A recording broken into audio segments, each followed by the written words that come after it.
Saturday. It's a big ticket special with the reunited Who and special guests performing their classic rock opera, Tommy.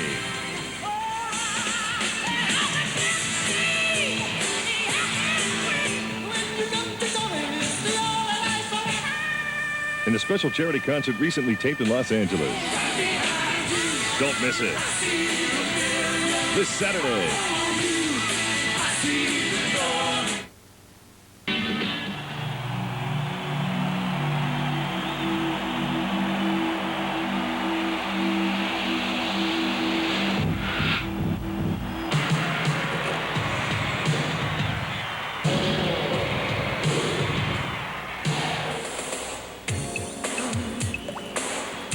In concert, Kool and the Gang. November 14th in Montreal at the Spectrum. November 15th in Toronto. Actually, just outside of Toronto at Superstars in Mississauga.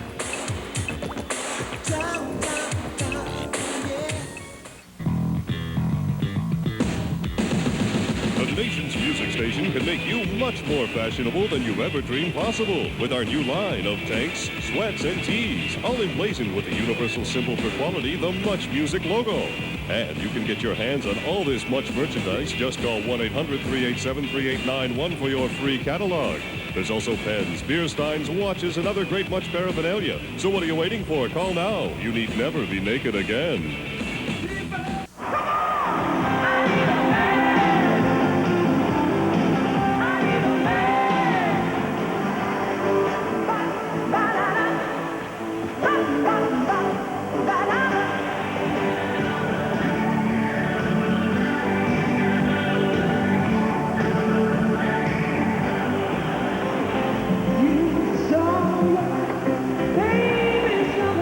Eurythmics live in Rome, Saturday on the Big Ticket.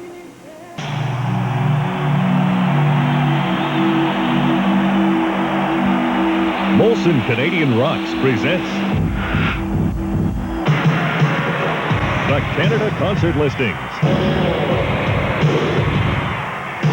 Don't take her for granted. She's having a hard time.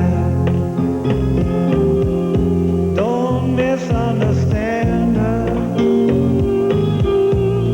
or play with her mind.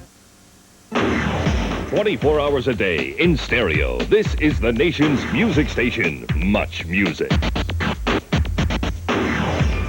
Ahead on Much, 1 hour from now, Michael Williams is going to keep the party happening with tons of great videos. Then find out how they managed to carry on as the boxer profiled in the spotlight today at 6 and 10 Eastern, 3 and 7 Pacific.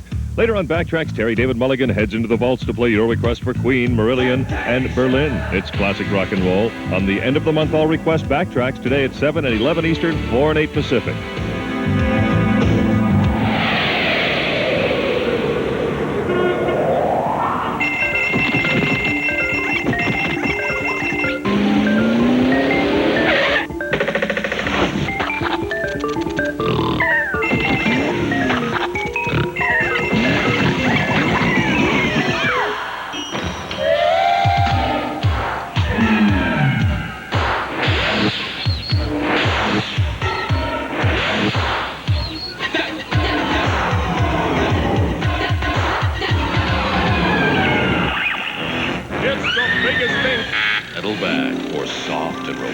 Welcome to this week's video roundup. It's the best of Much. This week, a banner week on the Hostess sneak previews, including new videos from Corey Hart, Janet Jackson, and Bruce Hornsby and the Range.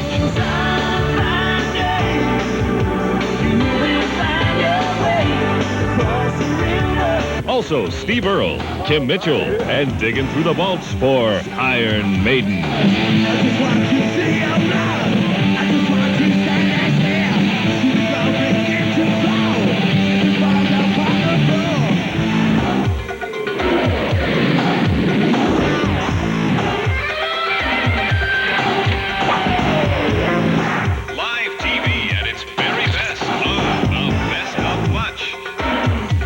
I'm Dan Gallagher, host of this week's edition of The Best of Much. You know, this week we got something like 15 brand new videos for Hostess Sneak Previews. That's a record, 15 brand new videos. going to start off the Best of Much by sampling some of our favorites. First pick of the week comes from Bruce Hornsby and the Range. He's got a brand new album called A Night on the Town, and this first single is called Across the River. Now, he gets a lot of help from certain people on this record, and on this single, Jerry Garcia, the Bear from the Grateful Dead, is helping out on guitar. Going to start touring in July. It's Bruce Hornsby and the Range on the Best of Much. Saturday. It's a big ticket special with the reunited Who and special guests performing their classic rock opera, Tommy.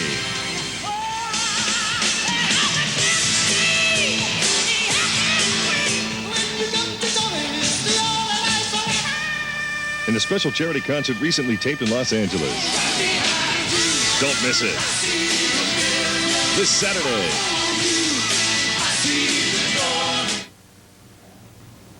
Welcome to the City Limits mutated dance set for you. We have 24/7 Spies, once again a band proving that music has no colour. Very much in the ilk of Living Colour, Fishbone kind of thing. Certainly torchbearers of the Jimi Hendrix sound. 24/7 Spies are going to be in Toronto Monday at the Diamond Club, and then in Montreal, Fufun Electric on Friday. Al Jorgensen, better known as Ministry, is an individual that managed to parlay his club DJ work into a dance project. Ministry, although not having great commercial success, certainly has put industrial dance on the map. There is a strong Canadian connection for Ministry. Al Jorgensen is good friends musically and creatively with our guy Skinny Puppy. Ministry, Al Jorgensen has been helping Skinny Puppy out on their latest album, and most probably the two bands will be going out on the road come the new year. But we dip into the archives for Ministry just when Al was starting to learn about the industrial dance thing. Here we have from him Over the Shoulder from a couple of years back. And Keith LeBlanc, known for his work with Tackhead, he's a drummer. And if there's an individual that really seems to marry the rap black style of things with the industrial white rap style of things, it is this man. He cut his teeth working with the Sugar Hill Gang studio sessions.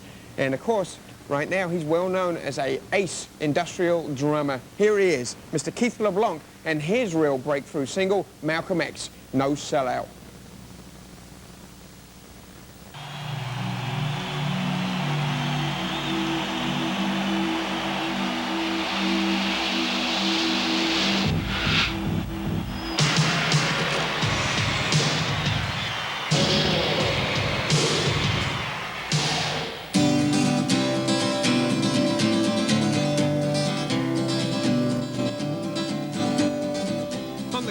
Concert scene, she's happy to be a girl. It's Frank, November the 16th in Ottawa and November the 18th in Toronto at the Apocalypse Club.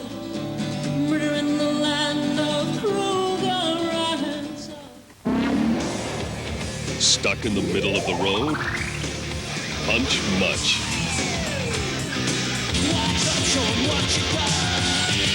In stereo, indispensable.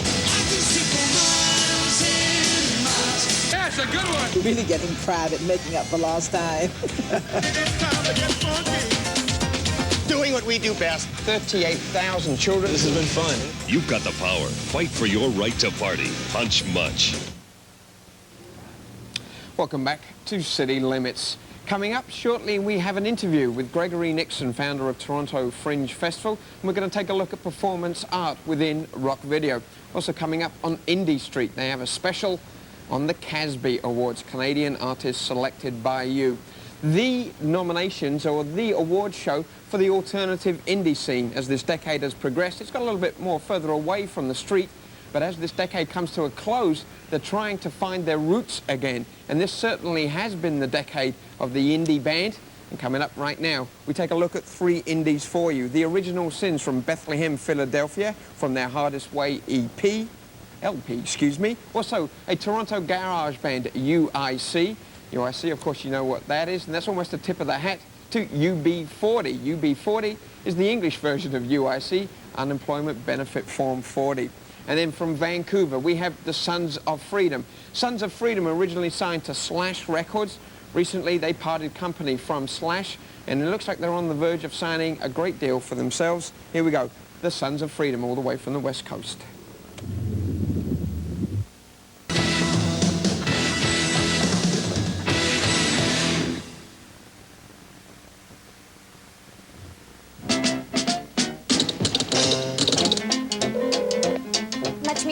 dance party.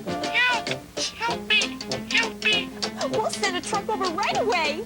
The next time you're organizing a school, company, or community dance, turn it into the ultimate celebration by hiring the Much Music Video Dance Party, presented by Coca-Cola Classic. Just give us a call and we'll do the rest. We're mobile and have everything you need for a great time, including sound, lights, the top dance videos, and our party VJ live on the Video Max widescreen. Plus video requests, theme nights, prizes, and much more.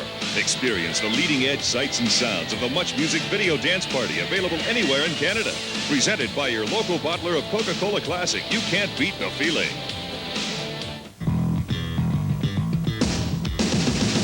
The nation's music station can make you much more fashionable than you've ever dreamed possible with our new line of tanks, sweats, and tees, all emblazoned with the universal symbol for quality, the Much Music logo.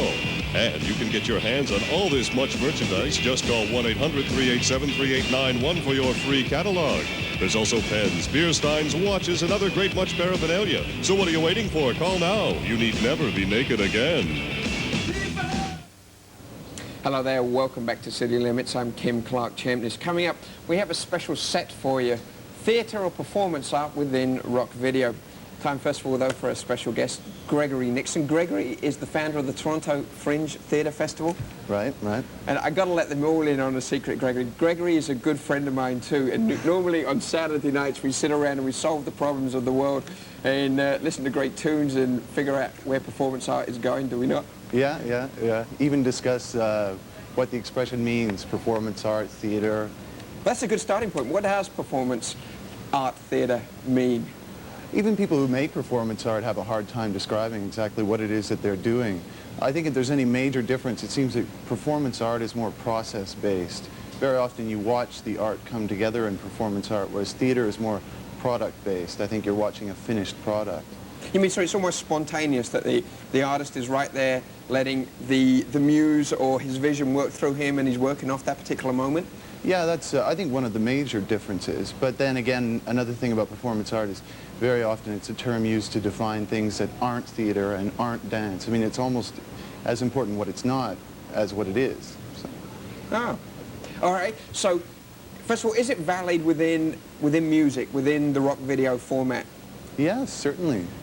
It's interesting that something like performance art, somebody like Laurie Anderson would popularize a phrase like performance art in music. When you can look back to the early work of David Bowie or some of the progressive bands and see a lot of performance arty things in there. As soon as they started integrating media and doing theatrical-based performance in their music, it became much more of a, well, performance art thing. And it wasn't until, I guess, the early 70s that it became a popular term in sort of underground New York, and people like Laurie Anderson brought it to the forefront. All right, in this decade, what examples do we have of performance art? What are some of the mainstream examples that people might be able to hook onto immediately and say, that's performance art right there?